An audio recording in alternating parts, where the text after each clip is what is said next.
الحمد لله رب العالمين والصلاة والسلام على سيد المرسلين أبي القاسم محمد اللهم صل على محمد وآل وآل محمد الطيبين الطاهرين المعصومين المظلومين سيما على الإمام المنتظر والحجة الثاني عشر أجل اللهم له الفرج ولعنة الله على أعدائهم أجمعين من الأزل إلى الأبد. أما بعد فقد قال الله الحكيم في محكم كتابه الكريم بسم الله الرحمن الرحيم ألم أعهد إليكم يا بني آدم أن لا تعبدوا الشيطان إنه لكم عدو مبين. اللهم صل على محمد وآل محمد. کہ ان پر مومنین کا ایک پریشر ہے کہ یہ مجالس بھی آن لائن ہوں جیسے یہاں کی باقی ہر مجلس آن لائن ہوتی، کیونکہ جس دن سے میں آیا ہوں میں نے بھی جو ریکویسٹ کی ہے تو جماعت نے میری ہر ریکویسٹ کو قبول کیا. مائک کا بھی مسئلہ آیا اور بھی ایک آدھ فین کا بھی مسئلہ آیا، تو مجھے بھی یہ خواہش پوری کرنا تھی. آج سے آن لائن مجالس شروع ہو رہی ہیں. اس حوالے سے جو لوگ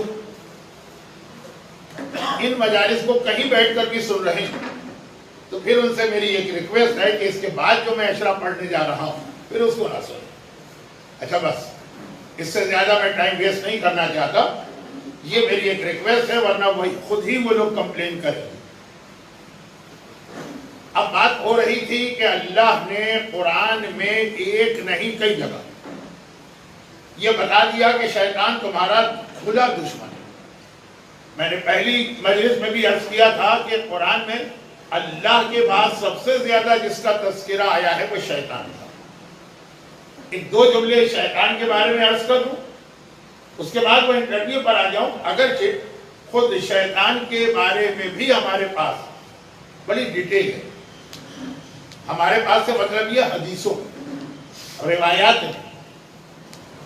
شیطان کون تھا، کس کے ساتھ یہاں پہ رہتا تھا، وہ تو مختصر میں بتا چکا ہوں ایک مجلس میں. لیکن پھر شیطان کی شادی کہاں پہ ہوئی، شیطان کا کٹم، شیطان کی اولاد، شیطان کی پوری کمیونٹی، پھر شیطان کی وہ ریکویسٹ کہ مجھے قیامت تک کی زندگی دی جائے اور اللہ نے کہا کہ قیامت تک تو نہیں، وقت معلوم.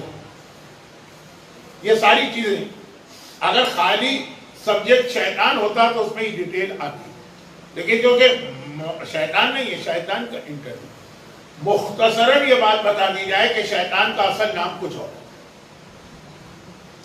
جب اسے آدم کو سجدے سے انکار کیا اور نکالا گیا تو ابلیس کا مطلب ہے وہ جو اللہ کی رحمت سے مایوس ہو جائے. اور پھر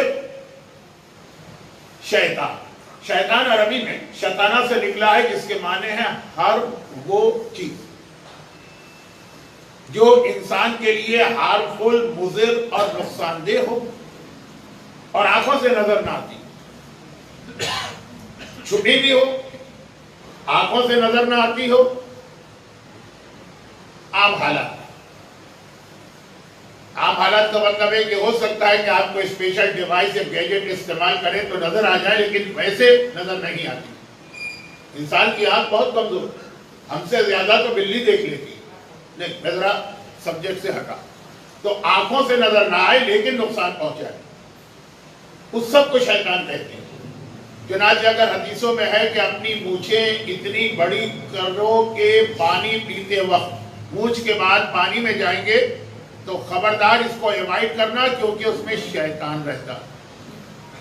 تو اب اس کا مطلب یہ نہیں ہے کہ مونچھوں میں وہ شیطان رہتا ہے جس نے آدم کو سجدے سے انکار کیا. ابھی آج کل کی دنیا ہے نا، کیا وہ مختلف قسم کے جراثیم اور جو مائکروسکوپ سے نظر آتے ہیں، وائرس وغیرہ، اس کو بھی شیطان کہا گیا. ٹوٹے ہوئے پیالے سے پانی نہ پینا، وہاں پہ شیطان رہتا ہے. اور اسی طرح اور بہت ساری حدیثیں ہیں. یہ تو میں نے صرف فار ایگزامپل ایک دو مثالیں دی یہ بتانے کے لیے کہ خود شیطان کا سبجیکٹ بہت بڑا. اس میں بہت ساری باتیں آتی ہیں، اس کی پرسنل باتیں بھی آتی ہیں، اس شیطان کی جس نے آدم کو سجدے سے انکار کیا۔ اور پھر اس میں دنیا کی بہت ساری مخلوقات، ابھی یہ کووڈ سے جو ہم لوگ نکلے ہیں، اگر آپ معصوم کی حدیث سے دیکھیں، وہ بھی شیطان آنکھوں سے نظر نہ آئے اور نقصان پہنچائے۔ لیکن یہاں پہ اب جب ہمارا جو سبجیکٹ ہے وہ ہے وہ والا شیطان جس نے آدم کو سجدے سے انکار کیا اور کھل کے اعلان کیا لَأَقْعُدَنَّ لَهُمْ صِرَاطَكَ الْمُسْتَقِيمَ، صِرَاطَكَ الْمُسْتَقِيمَ، اے خدا اب میں یہاں سے تو جا رہا ہوں لیکن میں اب جا کے صراط مستقیم پر بیٹھ جاؤں۔ صراط مستقیم پر صرف مومن چلتا ہے۔ دنیا میں جتنے لوگ بھی ہوں آدم سے لے کے آج تک وہ صراط مستقیم پہ نہیں، صراط مستقیم پر صرف مومن ہوتا ہے۔ مثلا ایک شہر میں کئی راستے ہوں، آپ کے گھر تو ایک ہی راستہ جا رہا ہے، اس پہ صرف آپ چلتے ہیں، تو صراط مستقیم پہ بیٹھنے کا مطلب کہ خاص شیطان کا ٹارگٹ صرف اور صرف مومن ہے۔ اب یہ بھی بہت ساری حدیث ہیں، شاید آپ نے وہ حدیث بھی سنی جو پانچویں امام سے ہے کہ خود مولا کی شہر مدینہ کے ایک گھر کے اندر شیطان سے لڑائی ہوئی تھی۔ نعوذ باللہ توہین نہ ہو جائے اس لیے بہت احتیاط سے بات کر رہا ہوں کہ جیسے ہمارے انڈیا پاکستان میں پہلوان ہوتے ہیں یا آج کل وہ ریسلنگ کے مقابلے، تفصیل ہے پانچویں امام کی کس طرح سے رسول نے مولا کو بھیجا کہ اس گھر میں جاؤ اور وہاں شیطان تھا اور پھر مولا سے جنگ ہوئی، لیکن وہ تلواروں کی نہیں، اور 3 دفعہ مولا نے شیطان کو شکست دی اور 3 مرتبہ شیطان نے مولا سے کہا کہ آج مجھے چھوڑ دیں تو میں آپ کو ایک خوشخبری دیتا ہوں۔ اب یہ ایسی بہت ساری حدیث ہے اور اس کے اندر ایک خبر یہ تھی کہ میں صرف اور صرف آپ کے شیعوں کو بہکاتا ہوں، باقی تو ویسے ہی غلط راستے پر ہیں، تو مجھے کیا ضرورت ہے ان پر محنت کر کے اپنا ٹائم ویسٹ کرنے کی۔ یہ جملہ یاد رکھیے، یہ بہت اہم جملہ ہے کہ جو ویسے ہی گمراہ ہے، جو ویسے ہی جہنم میں جا رہے ہیں، مشرک، کافر، منافق، اسلام کے دشمن، دین کو نہ ماننے والے، وہ تو ویسے ہی وہاں جہنم میں جا رہے ہیں۔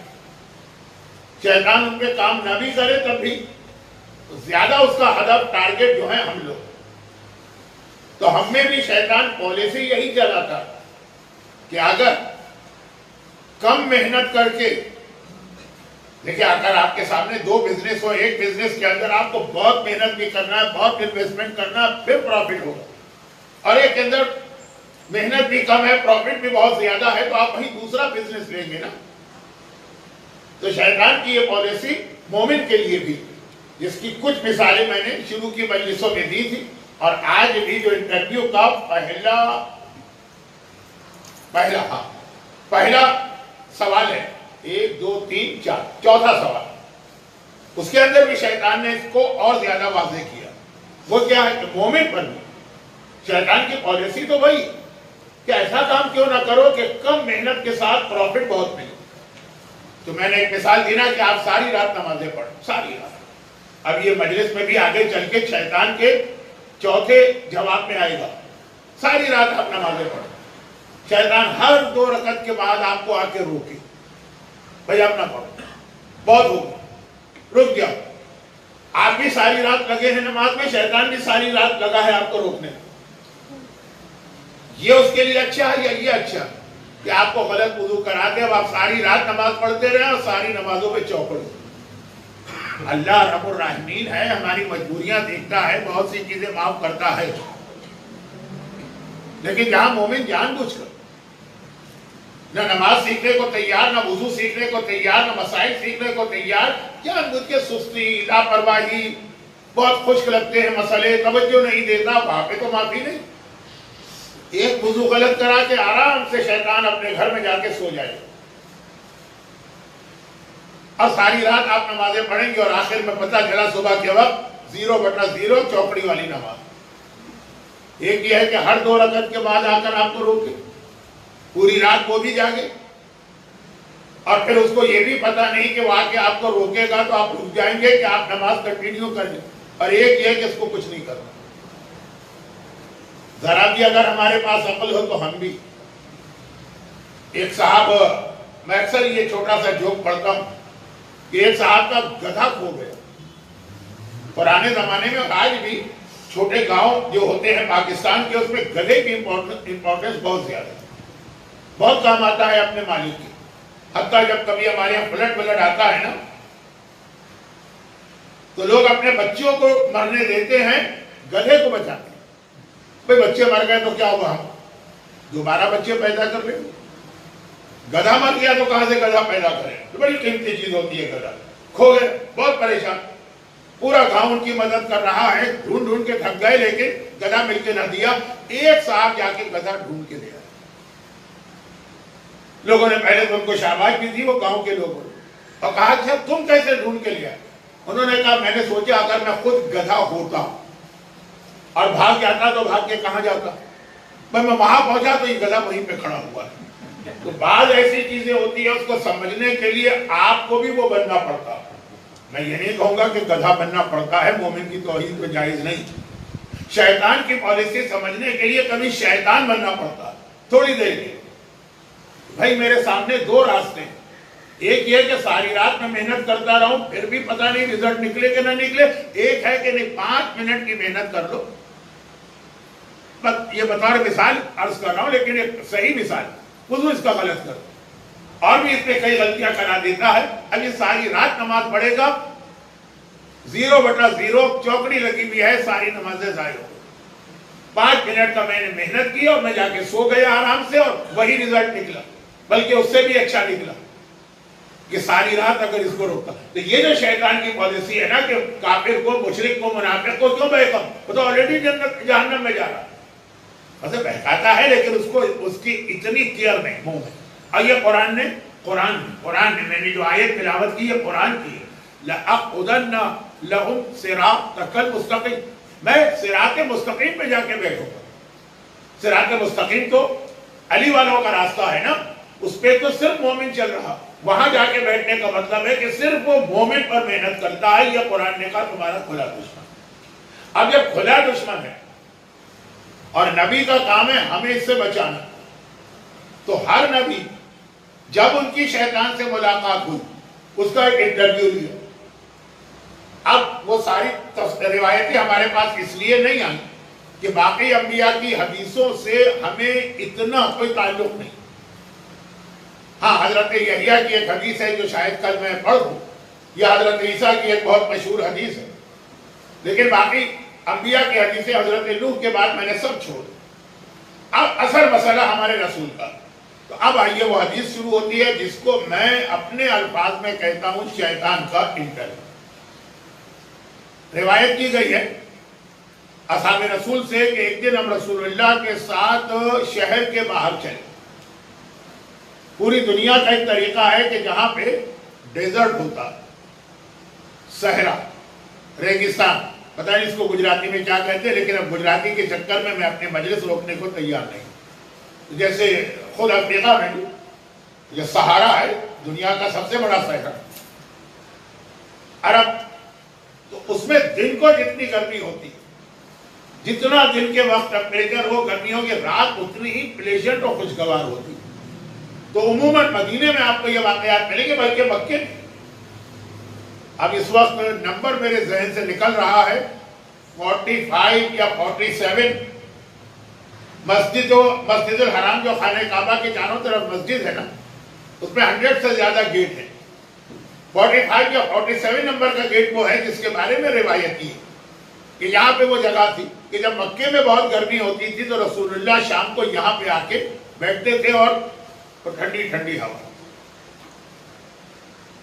مکے۔ اسی طرح مدینے میں جب کبھی زیادہ گرمی ہوتی ہے تو شام کے وقت یعنی عصر کے بعد اور مغرب سے پہلے جو اصحاب باہر جاتے ہیں، کبھی کبھار عشاء کے بعد۔ اسی میں وہ روایت ہے کہ ستارے چمک رہے ہیں اور شیعوں کے گھر اور وہ سب، میں موضوع سے ذرا ہٹ رہا ہوں۔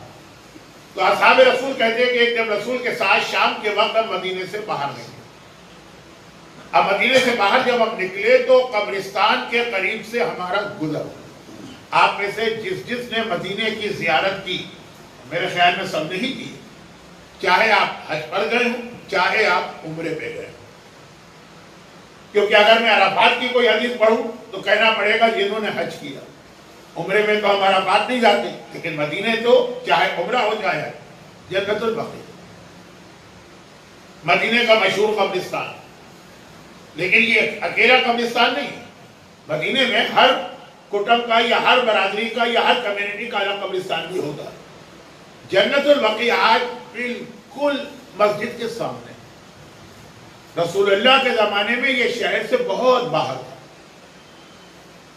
تو اب بقیع کے قبرستان کو موو نہیں کیا گیا، مدینہ بڑا ہو گیا، اور یہ واقعہ تو بقیع کا بھی نہیں ہے، بقیع کے پیچھے جو قبرستان جہاں پہ شہزادی کونین ماتم کے لیے جاتی تھی، ایک روایت کے مطابق وہاں جو قبرستان ہے، شاید وہاں کی بات، 12 شہر کے باہر ہمیں قبرستان، ہم باہر جا رہے ہیں ہوا کھانے کے،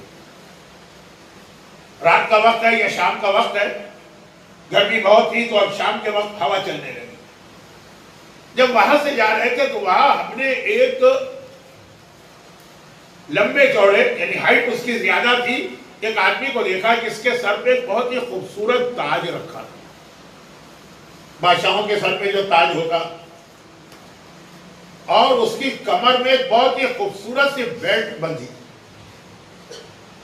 پہلے زمانے میں بادشاہوں کے لباس کے اندر بیلٹ بہت ضروری ہے، چاہے اس کی ضرورت نہ ہو، آپ تو بیلٹ پہنتے ہیں تاکہ آپ کی پینٹ جو ہے نا اترنے نہ پائے، لیکن پہلے زمانے میں یہ خود لباس کا ایک پارٹ ہوتی تھی، ضرورت نہیں اس بیلٹ کی، وہ بھی ایک شو آف ہوتا ہے، اس میں ہیرے جواہرات سب کچھ لگے ہوتے تھے، اور اس کے ہاتھ میں گھنٹی، گھنٹی یعنی جس کو انگریزی میں تو بیل کہتے ہیں، پتہ نہیں گجراتی میں کیا کہتے ہیں، یوٹیوب سننے والے ہر ویلاگر سے سنتے ہوں گے کہ بیل آئیکن ضرور دبا دیجئے، تو خیر، اور وہ پیغمبر کے سامنے سے گزر رہا تھا، ناک اس کی ذرا لمبی تھی، ایک آنکھ اس کی ٹھیک تھی، ایک آنکھ میں تھوڑی خرابی، دجال کی بات نہیں کر رہا ہوں، ایک نیا آدمی ہم کو مدینے میں نظر آیا، اور جیسے ہی اس نے رسول کو دیکھا ایک مرتبہ سلام کیا، السلام علیکہ یا رسول اللہ،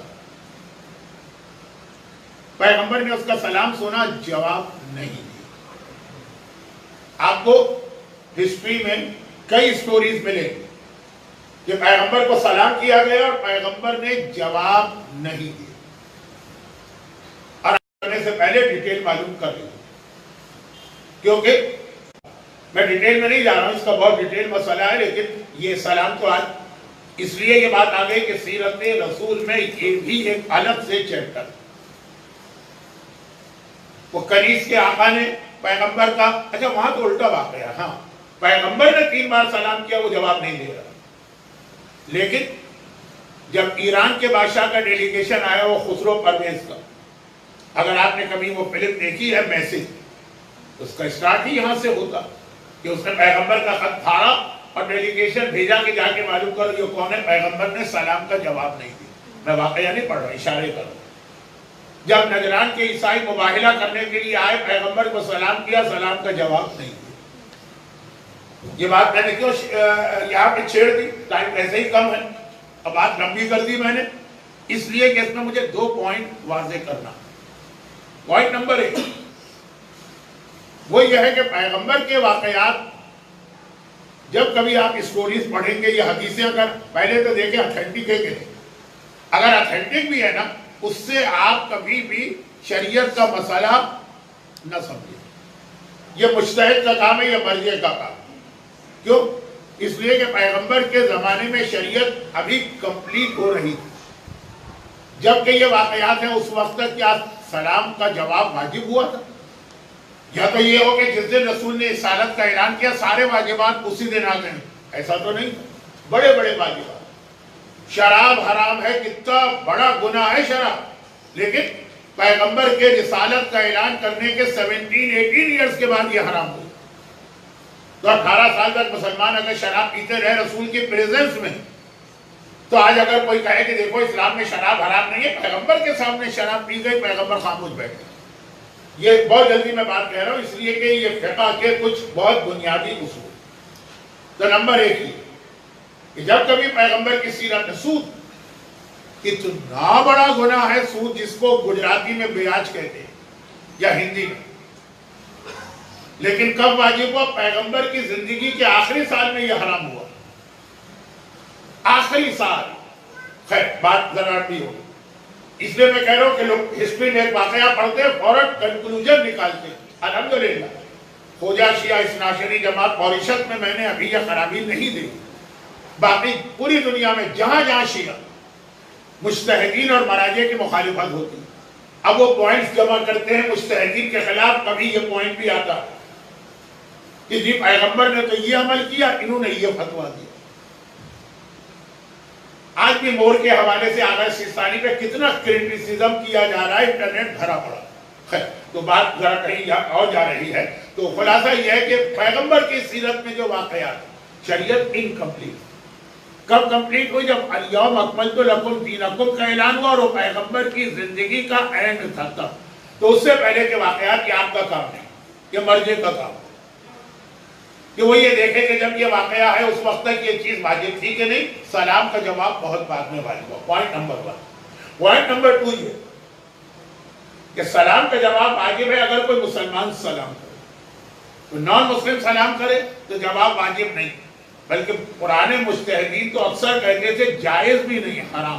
میں اس ڈیٹیل میں نہیں جانا چاہتا، ممبر پہ اس کو ڈسکس کرنا اچھا نہیں۔ تو یہ سارے واقعات جہاں پیغمبر سلام کا جواب نہیں دے رہے، یا تو اس زمانے کے ہیں جب جواب واجب نہیں ہوا تھا، یا ان لوگوں کے ہیں جو مسلمان نہیں، چاہے وہ ایران کے بادشاہ کا ڈیلیگیشن ہو، چاہے وہ نجران کے عیسائیوں کا ڈیلیگیشن ہو، اور چاہے یہ واقعہ قبرستان میں بہت خوبصورت تو نہیں کہیں گے، اس کی ایک آنکھ میں خرابی ہے، ناک بہت لمبی ہے، لیکن ذرا سا باڈی اس کی بہت اچھی، سر پہ سونے کا تاج ہے، بیلٹ پہنا ہے، ہاتھ میں ایک بیل۔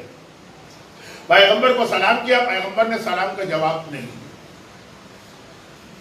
اس نے کہا تھا السلام علیکم یا رسول اللہ، جواب نہیں دیا۔ اس نے سلام ریپیٹ کیا، چینج کر، پہلا جملہ تھا کہ میں سلام کرتا، اب اس نے کہا سلام اللہ علیہ، اللہ کا سلام آپ پر۔ پیغمبر نے کہا یقینا سلام تو اللہ ہی کی طرف سے ہوتا، مگر تو ہے کون؟ کہا کہ میں شیطان۔ قبرستان کے قریب شیطان پیغمبر کو اس حالت میں ملا۔ اب پیغمبر نے کہا کہ تو شیطان ہے تو اب میرے کچھ سوالوں کا جواب دے۔ یہاں سے وہ حدیث شروع ہوئی جس کو میں شیطان کا انٹرویو کہتا ہوں۔ بہت سارے اس میں سوالات ہیں، شاید میں نے پہلے 4 دن یہ حدیث شروع نہیں کی، یہ غلطی میری تھی کہ شاید میں اس کو کمپلیٹ نہ کر پاؤں، لیکن جتنا بھی باقی 4 دن میں بیان کر سکا۔ پیغمبر نے کہا پہلی بات یہ بتا کہ تیرے سر پہ اتنا خوبصورت تاج کیسا، یہ کیا چیز؟ تو بادشاہ تو ہے نہیں، اللہ نے تجھے کوئی حکومت تو دی نہیں، تو ہے کون؟ یہ کیا تو نے پہنا ہوا؟ کہا یہ وہ چیز ہے جس سے میں نے بڑے بڑوں کو گمراہ کیا، یہ ہے دنیا کی محبت۔ کل جو روایت آئی تھی نا کہ اگر تم دنیا میں اس طرح رہو جیسے کپڑا گھاس پر ہے تو جب روح نکالی جائے گی فوراً نکل جائے گی، اور اس طرح رہو جیسے کانٹے اس پر کپڑا ہے تو جب روح نکلے گی تو وہ کٹتی پھٹتی زخمی اس طرح نکلے گی۔ یہ دنیا کی محبت، وہ جو کانٹے ہیں نا وہ دنیا کی مختلف چیزیں، اولاد کی محبت، دولت کی محبت، بزنس کی محبت، شہرت کی محبت، کرسی کی محبت، بہت ساری چیزیں، یہ موضوع نہیں ہے، ورنہ دنیا کی محبت خود پورا عشرہ میں نے پڑھا۔ مولا کی اس حدیث کو عنوان بنا کر کہ مولا یہ آدمی گناہ کرتا ہے تو یہ آخر یہ سارے گناہ اسٹارٹ کیسے ہوتے ہیں؟ فرمایا حب دنیا رأس کل خطیہ، جتنے بھی گناہ وہ سب کی جڑ، روٹ، جہاں سے یہ سارے گناہ نکلتے وہ دنیا کی محبت۔ یہی عورت کو مجبور کرتی ہے کہ وہ بے حجاب نکلے، یہی مردوں کو مجبور کرتا ہے کہ وہ داڑھیوں کو شیو کرے، یہی بزنس مین کو مجبور کرتا ہے کہ وہ فراڈ کرے۔ اچھا بہت ساری چیزیں تو ابھی حدیث میں آ رہی ہیں۔ دنیا کی محبت، اس کے ذریعے میں نے بڑے بڑوں کو بہکایا۔ شیطان کے حوالے سے پہلی مجلس میں ایک جملہ میں نے کہا تھا یا دوسری مجلس ہوگی. بہرحال کہ شیطان کل کہا تھا شیطان ان کو بھی جا کے مس گائیڈ کرتا ہے اور بہکاتا ہے جس کے بارے میں پتا کہ یہ سب بیکار. مثلا نبی پہ میرا زور نہیں چلے گا, امام پہ میرا زور نہیں چلے گا, پھر بھی جاتا. اس پہ تو پوری 15-20 منٹ کی گفتگو کی. اسی طرح یہ دنیا کی محبت, یہ شیطان کا ایک انگریزی میں ایک لفظ ہے ٹول ہے, ایک ایسا ہتھیار, ایک ایسا ٹول جس کے ذریعے سے وہ بڑے بڑوں کو بہکاتا, عام لوگوں کو چھوڑے. بہت ہی مشہور حدیث ہے, یہ بھی میرا ایک پورا عشرہ.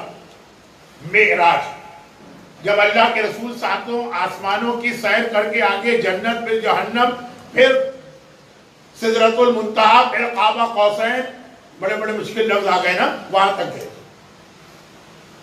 تو یہ سٹارٹ کہاں سے ہوا تھا؟ مکے سے. جب یہ سفر شروع ہوا تھا تو جبرائیل ایک سواری لے کر آئے تھے, براق. خود اس میں بہت ساری بحث ہے, لیکن میں نے کہا نا کہ جو پورا ایک عشرہ ہے, میں تو صرف ایک جملہ اپنا جو کہہ گیا اس کو سمجھا رہا. پیغمبر کے پاس آئے بڑے احترام کے ساتھ. پیغمبر ام ہانی کے گھر میں آرام کر رہے تھے, مولا علی کی بڑی بہن. اب یہ سارے سوالات ہیں کہ وہاں کیوں تھی. وہ پھر جب پورا کبھی عشرہ پڑھنے کا مجھے موقع ملے تو براق میں بٹھایا پیغمبر کو, سواری چلی. اچھا اب یہ پیغمبر ایسا نہیں مکے سے ایک دم چلے گئے آسمان پہ. پیغمبر کا جو معراج کا سفر تھا وہ دو طریقے سے ہوا. پہلے پیغمبر اس طرح گئے تھے جیسے ایروپلین جاتا. ایروپلین اس طرح سے جاتا. کیا کہیں گے؟ ہاریزنٹل. میں لفظ مشکل استعمال نہیں کرنا چاہتا کیونکہ مجھے نہ اس کی گجراتی آتی ہے نہ فرینچ آتی ہے. اور پھر پیغمبر اس طرح گئے تھے جیسے راکٹ جاتا. راکٹ جاتا ہے ورٹیکل, بالکل سیدھا اوپر. تو پیغمبر مکے سے نکلے تو پہلے مدینے گئے, پھر نجف گئے, پھر کوہ طور میں گئے, پھر وہاں پیلسٹائن بیت المقدس میں گئے, آخر میں قم میں آئے. قم کا جو نام ہی شیطان قم میں بیٹھا تھا. پیغمبر نے ڈانٹ کے بھگا دیا, اس شہر سے نکل گیا. تو پہلے پوری دنیا کا اس طرح سروے کیا جیسے پلین جاتا, اور پھر آخر میں جیسے راکٹ جاتا ہے تو آسمان میں گئے. تو جیسے ہی مکے سے نکلے پہلے مدینے جا رہے. ابھی تک پیغمبر اپنی زندگی میں مدینے نہیں گئے ہیں سوائے اس کے فیملی وزٹ. جیسے ہی نکلے نا رائٹ سائڈ سے کسی نے پیغمبر کو پکارا. وہی سوال, پیغمبر سلام کا جواب کیوں نہیں دے رہے؟ یہاں بھی یہی ہوا, کسی نے پکارا یا رسول اللہ. پیغمبر نے کوئی توجہ نہیں. تھوڑا آگے بڑھے, لیفٹ سائڈ سے کسی نے پکارا یا رسول اللہ, کوئی توجہ نہیں.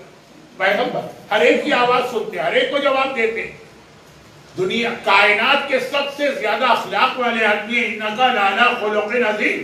لیکن یہ دو نے پکارا, ایک نے رائٹ ایک لیفٹ, کو جواب ہی نہیں.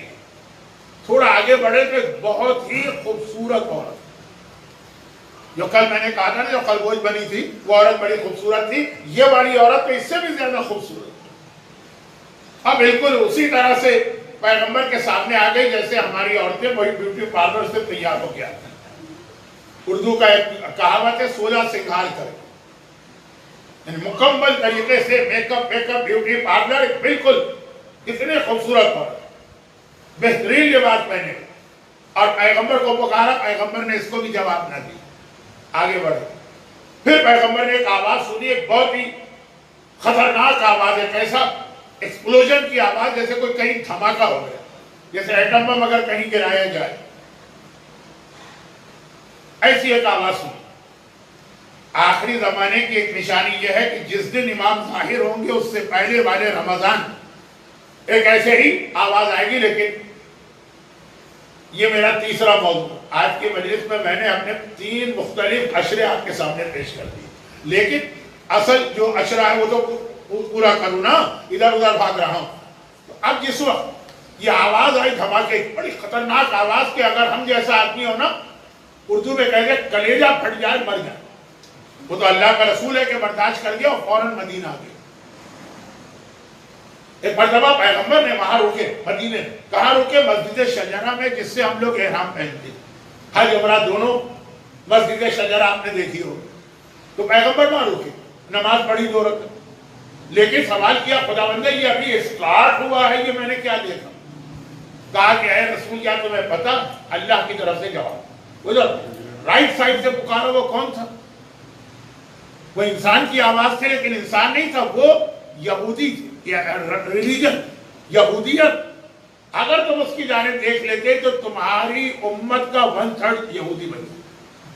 اور یہ تم آگے بڑھے اور لیفٹ سائڈ سے کسی نے پکارا یہ کرسچینٹی، کرسچنز نہیں، کرسچینٹی۔ اور اگر تم اس کی جانب دیکھ لیتے تو تمہاری امت کا 1/3 عیسائی بن جاتا۔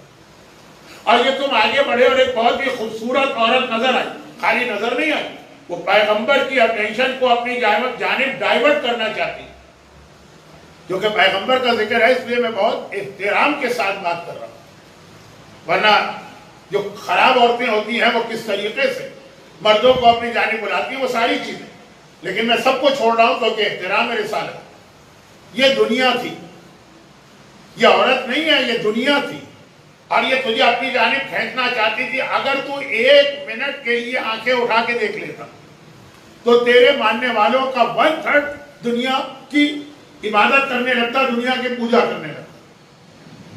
نہ تو نے ادھر دیکھا، نہ ادھر دیکھا، نہ ادھر دیکھا، جس کی وجہ سے تیری امت محفوظ رہے گی۔ اچھا اس میں ایک اور بہت اہم میسج ہے۔ آج مجھے کیا ہو گیا، یہ میری چوتھا میرا ٹاپک ہے عشرے، تربیت اولاد۔ اس میں کہاں سے پیغام آئے؟ اس میں پیغام یہ آیا کہ اگر بڑے چھوٹی سی غلطی کریں گے تو ان کی جو اولاد ہوتی ہے اس میں غلطی بہت بڑی ہو جاتی ہے۔ اللہ کا رسول خالی توجہ دے دے یہودیت پر 1/3 مسلمان یہودی بن جائے۔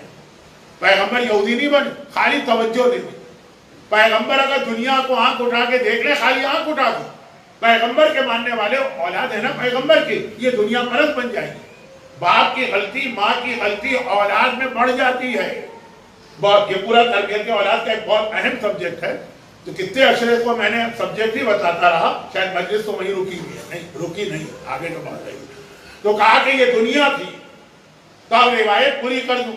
اب وہ آواز تھما کے کہا یہ جبرائیل بتائیں۔ جبرائیل پیغمبر کے ساتھ ساتھ چل رہے ہیں نا، پیغمبر کے کمپینین ہے، ساتھی۔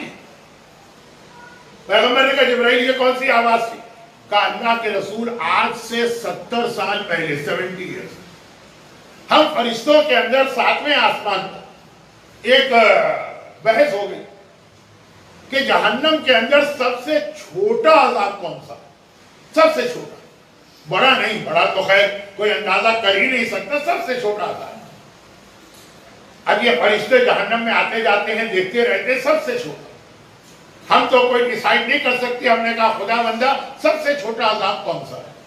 تو شاید دوسری مجلس میں ایک عورت کا واقعہ آیا تھا جس نے جہنم کا ایک کنواں دیکھا تھا، آگ سے بھرا۔ تو اللہ نے کہا کہ سب سے چھوٹا عذاب وہ ایک کنواں ہے جو پورا اوپر سے نیچے تک آگ سے بھرا، اور اس کے اندر جو کنویں کی جو باٹم ہے، تہ، وہاں پہ سانپ اور بچھو، یہ سب سے چھوٹا عذاب۔ تو ہم نے پوچھا خدا بندہ یہ کنواں ہے کتنا گہرا، اس کی ڈیپتھ کتنی؟ 70 سال 70 ایئرز اگو یہ بحث ہوئی۔ خدا نے کہا جبرائیل پتھر اس میں پھینک۔ میں نے وہ پتھر اٹھا کے پھینکا، وہ گر رہا تھا، گر رہا تھا، گر رہا تھا، گر رہا تھا، گر رہا تھا، آگے جا کے وہ کنویں کی تہ میں پہنچ کے اسے ٹکرایا، یہ اس کی آواز۔ 70 سال بعد آپ اگر 10 منزلہ عمارت سے بھی کوئی پتھر گرائے کتنی دیر لگتی ہے زمین پہ پہنچنے؟ یہ جہنم کا سب سے چھوٹا عذاب۔ لیکن یہ بھی میری 5ویں عشرے کی مجالس کو عنوان ہوتا ہے جنت اور جہنم کے عذاب اور نعمتیں۔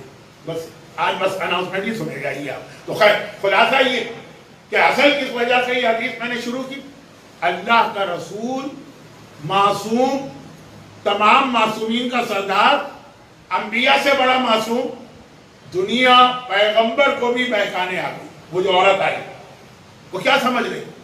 کیا اللہ کا رسول میرے بہکاوے میں آ جائے؟ دنیا جس کے لیے کوئی حیثیت ہی نہیں رکھتی، ٹھوکر مارتا ہے یہ رسول دنیا، لیکن دنیا نے رسول کو بھی آ کے بہکانا چاہا تو ہمیں اور آپ کو کیسے چھوڑیں؟ یہ دنیا بہکاتی ہے جو ہماری عورتیں بے حجاب نکلتی، یہ دنیا بہکاتی ہے جو ہمارے نوجوان میوزک اور گانے اور ڈسکو ڈانس میں لگے ہوتے ہیں۔ میں کام دنیا کے ماحول کی بات کر رہا ہوں۔ یہ دنیا بہکاوا ہے کہ ہمارے نوجوانوں کے ہاتھ میں، بلکہ بڑوں کے ہاتھ میں بھی وہ موبائل ہے جس میں دنیا بھر کی گندی باتیں۔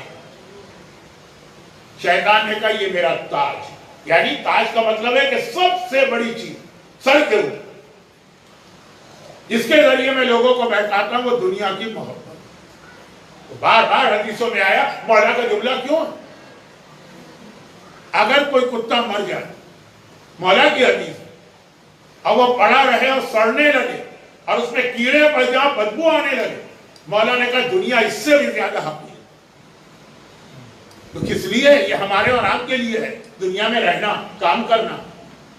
یہ نہیں ہے کہ دنیا چھوڑ کے گھر میں بیٹھ جاؤ، مصلی پر تسبیح ہاتھ میں لے لو، سارے کام کرنے، لیکن دنیا سے محبت نہ ہونے والا۔ کیا مطلب اس کا؟ کہ وہ جتنے گناہ اسلام نے بتائے ہیں یہ سب کو چھوڑنا۔ اب یہ ایک الگ موضوع ہے، شیطان کا انٹرویو، کچھ تو آگے بڑھو۔ پیغمبر نے سوال کیا، اور یہ تیرے کمر پہ جو بادشاہوں کا کبھی ڈریس دیکھی، اپنی بیلٹ جو ہے اس کو نہیں ذہن میں لائیے، جو بادشاہی شاہی لباس کی جو رائل روب ہوتی ہے اس کے اوپر جو ایک بیلٹ ہوتی ہے جس میں ڈائمنڈ بھی ہے، ہیرے، جواہرات، روبی، ہر چیز۔ کہا یہ کیا؟ کہا یہ عورتیں میرے لیے زینت ہیں، وہ اس لیے پہنی جاتی ہے نا وہ بیلٹ جو بادشاہ لوگ پہنتے ہیں، ہم تو مجبوری میں پہنتے ہیں۔ پھر ذرا سا کسی ایسے علاقے میں گئے، اچھے اچھے کھانے کھائے تو بیلٹ کو ذرا سا لوز کر لیا۔ پھر گئے جم کے اندر کہ جی ویٹ کم کرنا ہے، بیلٹ کو ذرا کم۔ ہمارا تو کام مجبوری، لیکن بادشاہ تو شان و شوکت، شاہی لباس کا۔ عورتیں میری زینت، یہ عورتیں ہیں جن پہ مجھے بہت ہی ٹرسٹ و بھروسہ ہے کہ یہ میرا کام بہت آسان کریں گے۔ اس حدیث میں آگے چل کر عورتوں کے لیے کچھ اور میسج بھی دیا گیا، مگر صرف ایک جملہ جو بعد میں آنے والا ہے، لیکن پتہ نہیں بعد میں مومنین آئیں کہ نہ آئیں، تو اس لیے وہ جملہ ابھی سنا دوں کہ دجال جب آئے گا مومن کو گمراہ کرنے تو اپنے ساتھ فوج لے کے آئے، لیکن دجال کی فوج میں مرد نہیں ہوں گے، 70,000 عورتیں ہوں گی۔ دنیا میں ہر جگہ فوج میں مرد جاتے ہیں، بہت بہت بہت آج کل کی دنیا میں ایکوالٹی کی بات ہوئی تو مرد عورت دو، دجال کی فوج میں صرف عورتیں ہوں۔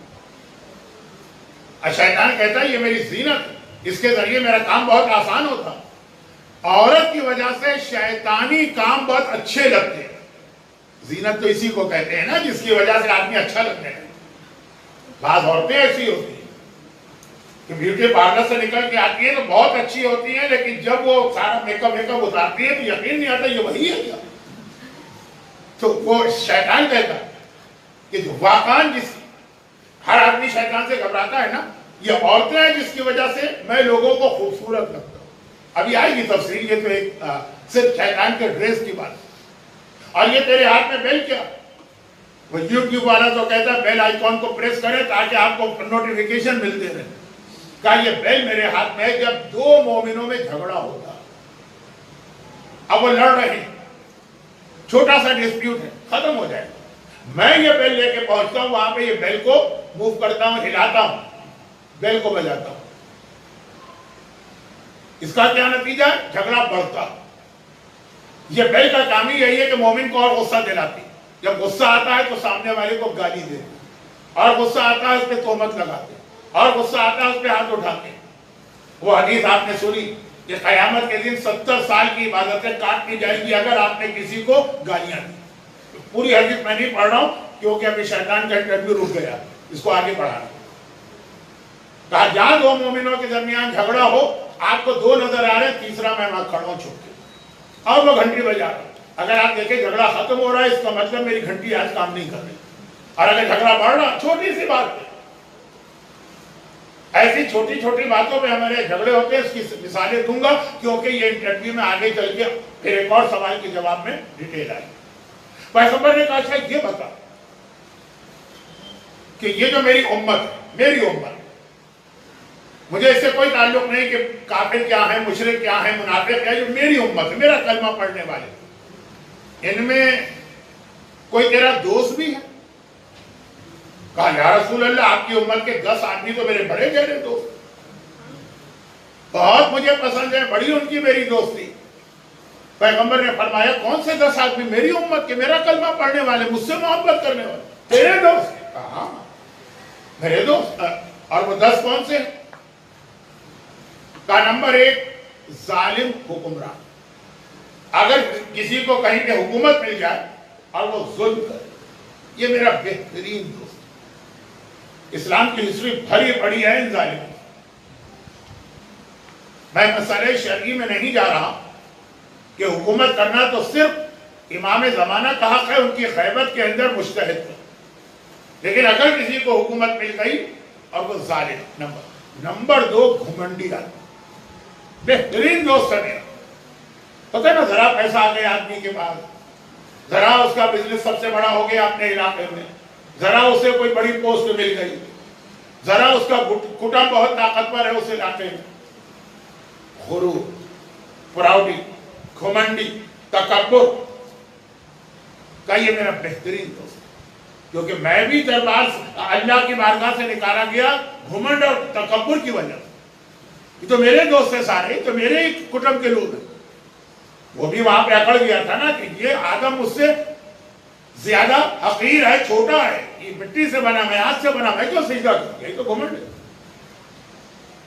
تو کہا کہ یہ جو تکبر کرنے والے زیادہ تر تو دولت پہ ہوتا، لیکن میں نے خاندان میں بھی دیکھا، خاندان کا مطلب ایک علاقے میں بہت سارے مومنین ہیں لیکن کوئی فیملی بہت اسٹرانگ، گھمنڈ۔ اب میں ایک ایک کی تشریح کروں گا تو یہ انٹرویو کا پہلا ہی مسئلہ 10 آدمی ہیں، 10 آدمیوں میں 10 مجلسیں ہو جائیں گی، تو آگے بڑھیے۔ نمبر 3، وہ تو خیر آپ کی بھی سمجھ میں آ جائے گا، کسی کو ناحق قتل کرنے والا، وہ میرا بہترین دوست، کہ قرآن نے کہا من قتل مومنا متعمدا فجزاؤہ جہنم خالدین، جو مومن کو قتل کرے ہمیشہ ہمیشہ جہنمی۔ تو شیطان کا بہترین دوست ہے، کیونکہ شیطان بھی ہمیشہ جہنمی، دونوں ساتھ ہی رہیں گے، ایک دوسرے کے گلے میں ہاتھ ڈال کے سیلفیاں بھی بنائیں گے۔ تو خیر یہ تو ہو گیا میرا بہترین دوست۔ چوتھا آدمی شراب پینے اور نشے کی چیزیں استعمال کرنے والا۔ آج کی دنیا میں ڈرگز اتنا بڑا مسئلہ بن گیا کہ اسکول اور کالج اور یونیورسٹی تک اس سے سیف اور پروٹیکٹ نہیں ہے۔ بہت اہم موضوع ہے، لیکن جیسا کہ میں نے کہا نا کہ ہر چیز پہ رک کے اگر میں 5 منٹ بھی بولوں تو شیطان کا ایک سوال بھی مکمل نہیں ہو پائے گا۔ یہاں تو ابھی 51 سوال ہیں اس حدیث میں، 51۔ لیکن چوتھا سوال تھا، پہلے 3 تو بہت چھوٹے تھے کہ جملے کے، چوتھا کہا کہ شراب پینے اور نشے والے، اس سے اپنے آپ کو بچائیے ورنہ دوست۔ اور میں نے کہا کہ شیطان کی دوستی کون سی ہے؟ خالی دنیا تک نہیں، جہنم تک چلتی ہے،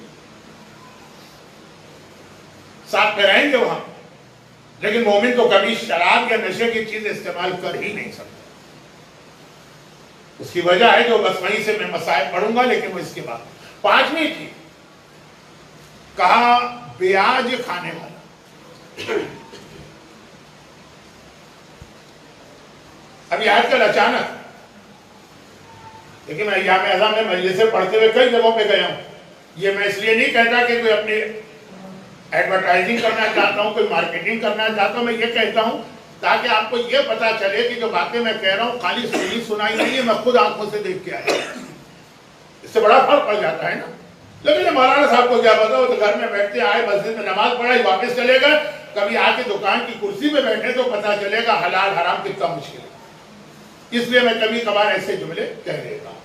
تو یہ تو خیر یہ جو بات میں کہہ رہا ہوں یہ تو کام سی بات ہے۔ اس وقت دنیا ایک دم سے انٹرسٹ ریٹ بہت ہائی ہو گیا، تبھی میں 3-4 سال سے جا رہا تھا تو یہ مسئلہ دبا ہوا، اب کا نہیں، مولانا اب اگر ہم پیسہ انٹرسٹ والا کہیں پہ انویسٹ کریں، ایک دم سے ریٹ آف انٹرسٹ زیادہ ہو گیا، بہت سارے اب انٹرسٹ ملتا، بیچ میں 0 تک آ گیا تھا یہ انٹرسٹ ریٹ۔ اچھا میرا کام یہاں پہ یہ چیزیں تو آپ کو بتانا نہیں ہے، نہیں تو آپ اس سے زیادہ جانتے ہیں، میں تو بتا رہا ہوں جو ابھی میں نے امریکہ میں سنا، جو ابھی میں نے کینیڈا میں سنا کہ اچھے خاصے لوگ، اچھا اس میں پھر مجتہد کا فتویٰ ضرور دیکھ لیجیے گا، لیکن بہرحال سود تو اسلام میں حرام ہے، بلکہ خالی حرام نہیں، ایک جملہ قرآن میں اس کے لیے آیا ہے، ایک جملہ حدیث میں اس کے لیے آیا ہے، بہت سارے جملے آئے لیکن یہ 2 بڑے خطرناک جملے ہیں۔ قرآن میں آیا ہے کہ جو سود کھاتا ہے وہ اللہ سے جنگ کر رہا ہے، جنگ اللہ سے جنگ کر رہا ہے۔ اور دوسرا حدیث کا جملہ تو میں پڑھ بھی نہیں سکتا، جو 1 درہم سود کا کھاتا ہے یہ اپنی ماں جیسے قابل احترام شخصیت سے فعل حرام کرنے کے برابر۔ بہت میں نے اپنی حد تک کوشش کی کہ جملے کو چینج کروں، پھر بھی مجھے اچھا نہیں لگا، لیکن یہ حدیث امام نے فرمایا۔ اب یہ بیان اس سے زیادہ نہیں بتا رہا ہوں کیونکہ اس میں مجتہدین کے فتوے کی ڈیٹیل بتائے بغیر زیادہ مناسب نہیں. اس کے بعد مال یتیم کھانے کا، یہ شیطان کا دوست، اور یہ یتیم کا مال اتنا بڑا گناہ ہے جو میں نے عرض کیا تھا کہ قرآن کی آیت میں اس کا عذاب ہے، ورنہ قرآن میں زیادہ اس طرح ایک ایک گناہ کا عذاب نہیں بتایا جاتا. یتیم کا مال. اب یہاں رکیے، دو چھوٹی باتیں سنیے، پھر دیکھیں گے کہ کتنا وقت ہے. کم از کم یہ دوست والی حدیث تو مکمل کر دوست، کیونکہ اس کے فوراً بعد پیغمبر نے پوچھا اچھا اور تیرا کوئی دشمن بھی ہے میری امت میں؟ کہا 10، لیکن پہلے دوست پورے ہو جائیں پھر دشمن تک جائیں. یتیم کا مال کھانے والا. اچھا، یتیم کا مال اسلام میں اتنا بڑا گناہ، وہ جو دوسری مجلس میں واقع آیا کہ مومنہ اپنے بیٹے کا مال کھا رہی ہے تو جہنم میں جا رہی ہے، اور مال نہیں کھا رہی ہے، راہ خدا میں خرچ کر رہی ہے. شروع کی مجلسوں میں 3-4 باتیں ایسی آئی تھی، میں نے کہا تھا یہ اصل ٹاپک میں جا کے کام آئی. یتیم کا مال. اور یہ جملہ میں اکثر کہتا ہوں، جو میری مجلس سے سنتے ہیں انہوں نے بہت سن لیا ہے، آپ لوگ بھی سن لیے. اور ایک اتنی یتیم کے مال کی مذمت آئی ہے، برائی آئی ہے، اتنا رسول اللہ نے ڈرایا کہ یتیموں کے لیے مصیبت ہو گئی مدینے میں. کوئی آدمی بھی یتیم کے ساتھ کوئی ڈیلنگ کرنے کو تیار نہیں تھا. یتیم گیا بیکری میں کہ بھائی مجھے روٹی چاہیے، وہ کہتا نہیں میں تمہارے ہاتھ روٹی نہیں بھیجوں، میری اتنی حیثیت نہیں ہے کہ تمہیں ہر چیز فری دوں، اور اگر پیسے لے کے دوں گا تو ڈر لگ رہا ہے کہیں میں تجھ سے تھوڑا سا زیادہ نہ لے لوں. کوئی عام آدمی ہے $1 کی چیزیں آپ نے سے $2 لے لی، دونوں راضی، ختم بات. یتیم سے اگر آپ نے لے لیا وہ راضی ہے تب بھی بیکار ہے، پکڑے گئے. تو کہا میں کیوں ایسے بزنس میں ہاتھ ڈالوں جہاں رسک ہے. کوئی یتیم کو کھانا نہیں دے رہا، کوئی یتیم کو مکان نہیں دے رہا، تو اس کا بھاڑا $500 میں ہر ایک سے لیتا ہوں، لیکن اگر ایکچوئل 400 قیامت میں نکلا، بالغ آدمی ہوتا، یتیم مانے نابالغ، تو چلو ٹھیک ہے ہم دونوں راضی ہو گئے. یتیم تو اگر راضی بھی ہو جائے تو بیکار میں کیوں بلا وجہ پکڑے جاؤں قیامت میں، جب دوسرے میرے پاس موجود ہیں پارٹی ان کو دے دوں. یتیم کے لیے زندہ رہنا مشکل ہو گیا، نہ اس کو کھانا کوئی بیچنے کو تیار ہے، نہ کپڑے بیچنے کو تیار، نہ ڈریس مل رہا ہے، نہ مکان مل رہا ہے. اب ہر دکاندار کو اس طرح فری نہیں دے سکتا، اور کوئی ایک یتیم ہو تو دے بھی دے. مدینے میں تو جنگیں بدر احد کتنے یتیم ہو گئے. تب پھر قرآن کی آیت آئی کہ نہیں بھائی حسنا، جو یتیم کے ساتھ اگر تم نارمل طریقے سے ڈیلنگ کرو تو حرج نہیں. بھائی یہ صرف اس لیے بتایا کہ اتنا یہ گناہ بتایا یتیم کا. اور ہمارے یہاں آج کے دور یہ پوری حدیث میں جو 10 گناہگار آئے ہیں نا، جو گناہگار میں نے کہا شیطان تو دوست کہہ رہا، ان میں سب سے زیادہ کامن گناہ ہمارے یہاں یہ. باقی چیزیں کیا ہم کوئی حکمران ہے، کوئی ہم کو کہیں کی حکومت ملی ہے کہ ہم ظلم کر رہے ہیں؟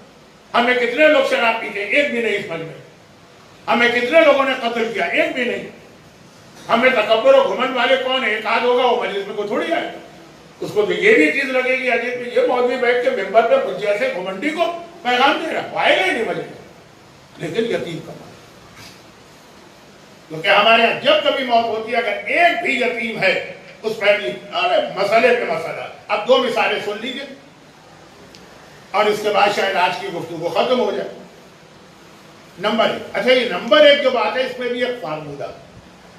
میں عام طور پہ کوشش کرتا ہوں کہ آپ کو خالی حدیث کا ترجمہ نہ بتاؤں، اس کے جو اصول، جو پرنسپل، جو رولز، جو فارمولے، جو مراجع استعمال کرتے ہیں.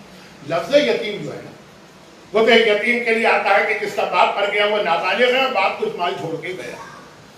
کچھ تو ہے چھوڑتا، کم از کم اس نے کپڑے تو چھوڑے نا مرنے والے نے جو اس کی باڈی پر تھے.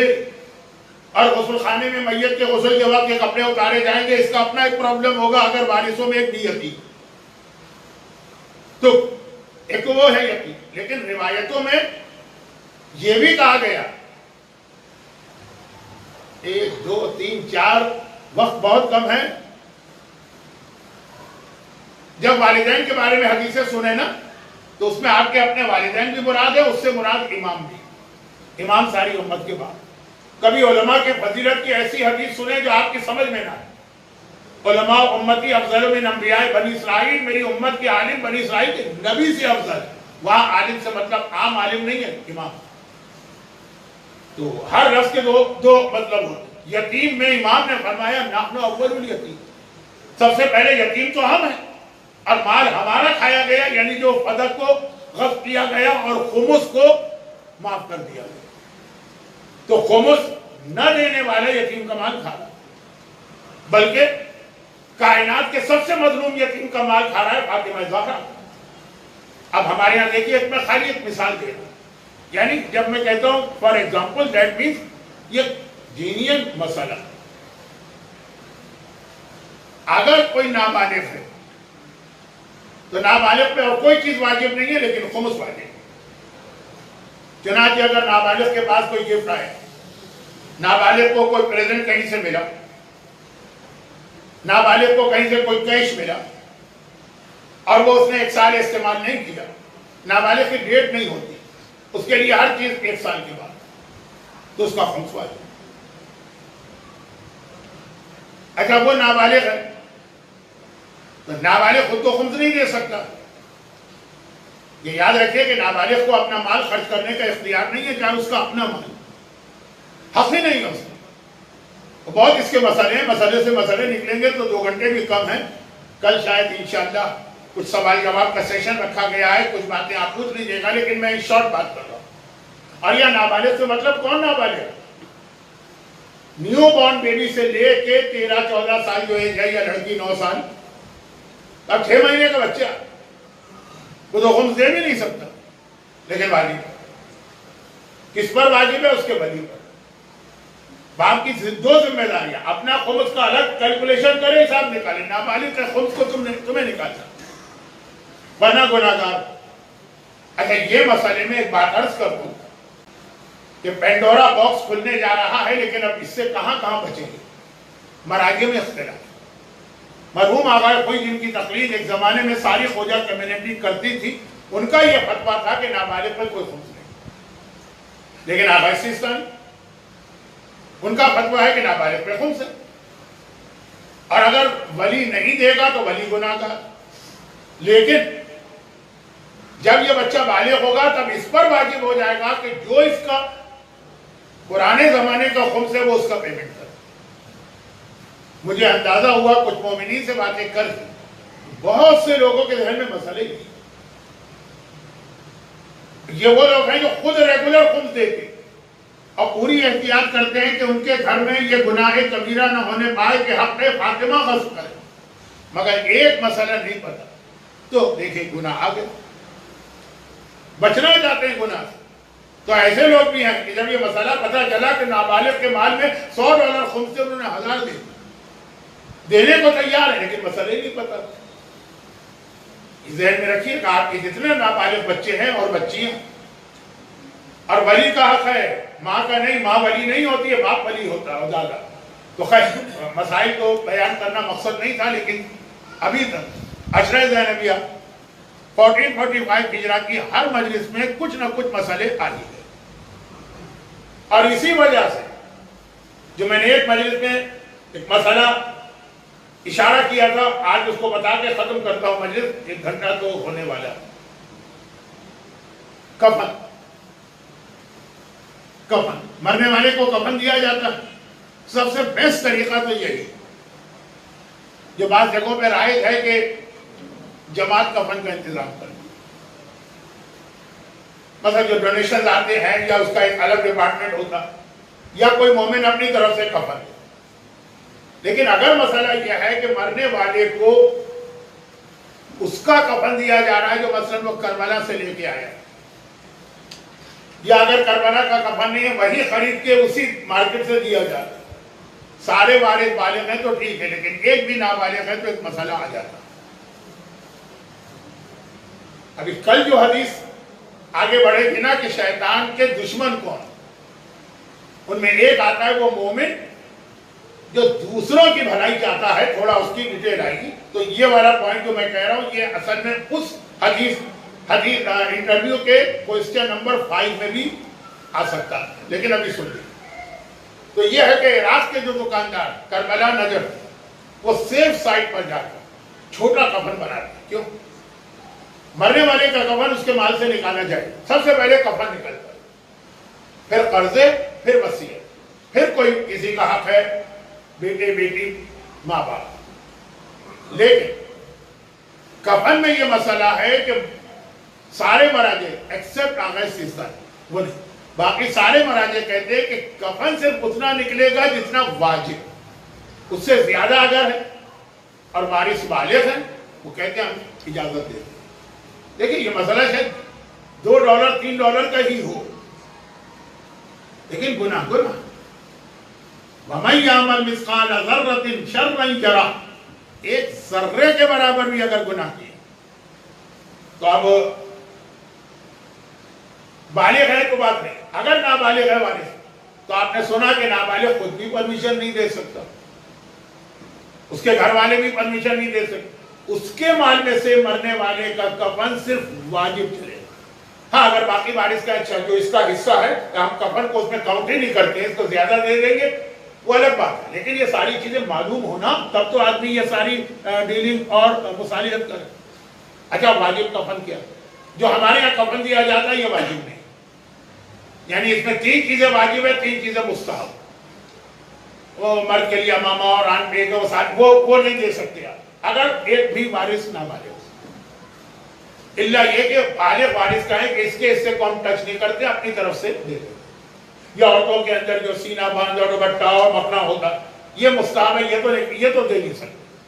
اچھا اب جو 3 واجب کپڑے ہیں کفن کے مسئلے میں کبھی سنا کر، اس میں پھر باقی مراجع اس میں بھی کہتے ہیں کہ صرف واجب حد تک دے سکتے ہو، اس میں آغا سیستانی کہتے ہیں کہ نہیں، اگر آپ کے کمیونٹی میں قائد ہے جو سنت ٹکڑے ہیں وہ تو دے ہی نہیں سکتے، سب کے دے واجب ٹکڑے. مثلا جو کفنی پہنی جاتی ہے گلے میں سوراخ کر کے وہ گھٹنے تک واجب ہے لیکن مستحب ہے کہ پیروں تک ہے. اب یہ گھٹنے سے پیر تک کا جو حصہ واجب کفن کا پارٹ ہے یہ سنت پارٹ ہے. باقی مراجع کہتے ہیں یہ بھی آپ نہیں دے سکتے اگر وارث نہ بالغ. یہ اتنا کپڑا اتنی اس کی ویلیو بنے، لیکن مسئلہ ویلیو کا نہیں، مسئلہ یتیم کے مال کا. صرف آغا سیستانی نے کہا یہ والے واجب ٹکڑوں میں جو تھوڑا ہم زیادہ دیتے ہیں وہ چل جائے، لیکن سنت ٹکڑوں میں تو وہ بھی منع کرتے ہیں. اور باقی مراجع کہتے ہیں واجب جو ٹکڑے ہیں جنہوں نے کفن کے مسئلے نہیں سیکھے وہ ذرا کنفیوز ہو رہے ہیں. جو واجب 3 ٹکڑے وہ 3 بھی صرف اتنا دو گے جتنا منیمم، اس سے زیادہ اگر نابالغ کوئی ہے اور اس کے مرنے والے کے مال سے حساب کیے بغیر کفن نکالا جا رہا.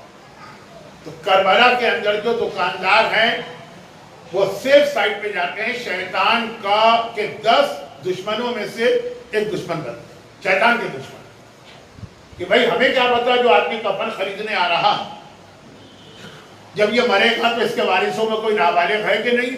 سیف سائٹ پر اتنا چھوٹا کفن یہ تمام مراجع کے نزدیک نابالغ کے حصے میں سے بھی نکل سکتا. وہ سیف سائٹ پہ جاتے ہیں ہماری اور آپ کی مدد کے لیے کہ اگر یہ کفن لے کے گیا اور اس کے وارثوں میں ایک بھی نابالغ تھا اور یہ بڑا کفن لے گئے تو بلا وجہ وہ گناہ گار ہو. وہ اس کے وارث میں میرے جملے نہیں پکڑیے گا، ٹائم نہیں ہے، میرے ہاتھ پاؤں پھول رہے ہیں. اب دیکھیں یہ ٹیکنیکل مسئلہ الٹا لوگ کنڈیم کرتے ہیں. مجھے یہاں کا نہیں پتا لیکن مجھے کراچی کی محفل مرتضیٰ کا پتا ہے، خوجہ جماعت کے غسل خانے کا پتا ہے، انچولی کے غسل خانے کا پتا ہے کہ وہاں پہ ہمیشہ ہی اعتراض ہوتا ہے. کوئی مر گیا گھر والے کربلا کا کفن لے کے آئے، جو کفن کمیٹی ہے اس نے کہا یہ کفن بہت چھوٹا، یہ کہاں سے اٹھا کے لے آیا. جس دکاندار نے بیچا اس نے سیف سائٹ کی مدد کرنا چاہے لیکن کیونکہ مسئلے ان کو بھی نہیں پتا، وہ بیچارے ہوتے بڑے نیک ہیں، کون دوسرے کی میتوں کو غسل دے. تو یہ شیطان کہتا ہے یہ یتیم کا. اچھا یہ پرابلم اس میں صرف ہے یتیم کا مال. اگر سارے بالغ ہو تو کوئی مسئلہ ہے. اب پوری ٹیکسٹائل فیکٹری کا کفن لا کے اس کو پہنا دیجئے مرنے والے کو، کوئی مسئلہ ہی نہیں ہو. اتنے کپڑے پہنا دیجئے کہ فرشتے آئے تو وہ ڈھونڈتے ہی رہے کہ اس کے اندر میت ہے کہاں. لیکن اگر بالغ نابالغ ہو تو اتنا سا کپڑا بھی ایکسٹرا ہے تو مسئلہ ہو سکتا ہے. اور یہ بھی عرض کر دوں کہ مراجع جو ہے وہ بدلتے رہتے ہیں. اگر آج ایک کفن آپ نے آغا سیستانی کے فتوے سے لے لیا، جب ضرورت پڑی اگر اس وقت کوئی اور مرجع ہوا، اس لیے ہمیشہ سیف سائٹ یا پھر ایک میرا جملہ یاد رکھیے، اس پہ کل پرسوں بات ہوگی. بہت سارے ہمارے گناہ ایسے ہم 1 منٹ میں اس گناہ سے بچ سکتے. بھئی شراب جس کو پینے کی عادت ہے اس کے لیے آسان نہیں ہے شراب چھوڑنا. ساری زندگی جس نے داڑھی شیو کی ہے اس کے لیے آسان نہیں ہے داڑھی رکھنا. اور عورت کے لیے آج کے ماحول میں حجاب کرنا آسان نہیں ہے, بڑے سخت اور ٹف گناہ ہے مجھے پتا. لیکن کچھ گناہ ایسے ہیں جو ایک منٹ میں آدمی سولو کر لے. کہتے ہیں $1 کا گناہ, $0.5 کا گناہ, ارے یہ تو ابھی مجھ سے لے جاؤ. لا علمی کی وجہ سے گناہ کر رہا ہے, ایک بات. دوسری بات یہ کہ اب یہاں پھر بھی $1 تو آپ کو دینا ہے نا. کچھ گناہ ایسے ہیں جو بہت بڑے بڑے ہیں, صرف ایک جملہ اپنی زبان سے کہہ دیجئے وہ گناہ ختم ہو جائے. اس میں تو $1 بھی نہیں دینا, صرف ایک جملہ زبان سے. تو کون آدمی ہے جو صرف ایک جملہ بھی نہ کہے وہ گناہ کبیرہ کرے؟ پھر کیوں ہوتا ہے گناہ کبیرہ؟ مسئلہ نہیں معلوم. اب اسی میں مثال, اگر ہر شخص اپنے گھر والوں سے کہے کہ جو بڑا کفن ہے کتنا ہی بڑا کیوں نہ ہو مجھے وہی دینا, تو یہ اس کی وصیت بن گئی. وصیت تو 1/3 میں چل سکتی ہے, یہ تو $2 کی بات. اب ختم. وارث بالغ ہو نابالغ ہو, نابالغ بھی اگر ہے تب بھی مرنے والا وصیت کر سکتا. ایک جملہ کہ وہ جو فل کفن ہوتا ہے نا مجھے وہی دے, بالکل جائز ہو, کوئی اس کے اندر مسئلہ نہیں. لیکن وہی جو میں پہلے دن سے اس عشرہ زینبیہ میں فریاد کر رہا ہوں کہ مسئلہ نہ سیکھنے کا نتیجہ یہ ہے کہ جن گناہ کو ہم بہت آرام سے چھوڑ سکتے ہیں, $1 میں وہ گناہ ختم ہو سکتا ہے, وہ بھی ہم کرتے ہیں. $1 بھی نہیں, خالی ذرا سی زبان ہلا. آپ کو پتا ہوگا شاید کہ ہمارے یہاں, میرا اپنا تعلق تو پاکستان سے, لیکن میرے بزرگ تو سارے کے سارے لکھنؤ کے, زبان کو ہمارے یہاں للو کہتے ہیں. ذرا سی للو ہلا دی اور گناہ ہی ختم. گناہ بھی کبیرہ گناہ وہ بھی تیار ہے اگر بتا دیں. یہ ہے شیطان کا بہترین ٹول اور ہتھیار. مسئلہ معلوم ہی نہیں ہونے دیتا ہم. تو یہ شیطان کے بہترین دوستوں میں سے وہ دوست ہے جو یتیم کا مال کھانا. اور یہی گناہ ہمارے برادری اور کمیونٹی میں سب سے زیادہ ہوتا ہے. اچھا دوسری طرف آئیے, اسلام اہم ترین نیکی ہے یتیم کا خیال کرنا. انا وکافل الیتیم کا حاقین. ایک لفظ آج کل بہت استعمال ہوتا ہے, رسول اللہ کے زمانے میں کم تھا, مگر اس میں وہی ہے. آج کل کیا ہوتا ہے, آڈیو ویژول. کہتے ہیں جی خالی کتاب میں لکھی ہوئی چیز سمجھ میں نہیں آتی, زبانی چیز نہیں, ویژول. اگر آپ پریکٹیکل کر کے کسی کو دکھائیں وہ زیادہ سمجھ میں آتا. ویڈیو بنائی جاتی ہے, فلمیں بنائی جاتی ہیں, آپ کو پوری توضیح مسائل مل جائے گی جس کے اندر اینیمیشن کے ذریعے وضو غسل تیمم کے مسائل سکھائے گئے کہ تصویر کے ذریعے دکھا کے کوئی چیز بتائے سمجھ میں آتا. رسول کے زمانے میں رواج نہیں تھا, لیکن سب سے اہم اسلام کا حکم غدیر خم. پیغمبر نے خالی زبان سے نہیں کہا کہ علی مولا ہے, دکھایا. اور یہ والی حدیث پیغمبر نے کہا خالی زبان سے نہیں کہا, دکھایا. انا وکافل الیتیم, کہا میں اور یتیم کا خیال کرنے والا. کا ہاتھیں ان دو کی طرح ہے, یہ کہہ کہ اپنا ہاتھ اٹھایا, 2 انگلیاں ملائی جوڑی. کہا جیسے یہ 2 انگلیاں ساتھ ساتھ ہیں, یتیم کا خیال کرنے والا اور میں جنت میں اس طرح سے ہوں. سبحان اللہ. اس سے زیادہ بڑا انسان کے لیے کامیابی کا کیا معیار ہے کہ آپ جنت میں رسول کے اس طرح ساتھ, اس طرح جنت, اگر یتیم کا خیال. اب وہ یتیم پھر آل محمد سے سلسلہ شروع ہوتا ہے, ہمارے معاشرے کے یتیموں تک آتا ہے. اب یہ پاکستان میں جو اتنی شہادتیں ہوئی ہیں خالی سورہ فاتحہ پڑھنے سے تو ان کا حق ادا نہیں ہوتا, ان کے یتیم رول رہے. ہندوستان میں اتنے غربت ہے یتیم, لیکن اب وہ ایک پھر الگ موضوع, اس پر نہیں جاتا. سوچنے کی بات, جو رسول یتیم کا اتنا حق بتا رہا, اس کے اپنے گھر کے یتیموں پہ کیا ہو جاتا. جو رسول اتنی فضیلت بتا رہا یتیم کا خیال کرنے کی, اور اتنا سخت گناہ بتا رہا یتیم کا حق ادا نہ کرنے والے. یا رسول اللہ مگر خود آپ کے گھر کے جو یتیم, وہ ننھی یتیمہ سکینہ فریاد کرتی ہے, وہ ننھے بچے تماچے کھاتے ہیں, ان یتیموں کے ساتھ اس امت نے کیا سلوک, کیسا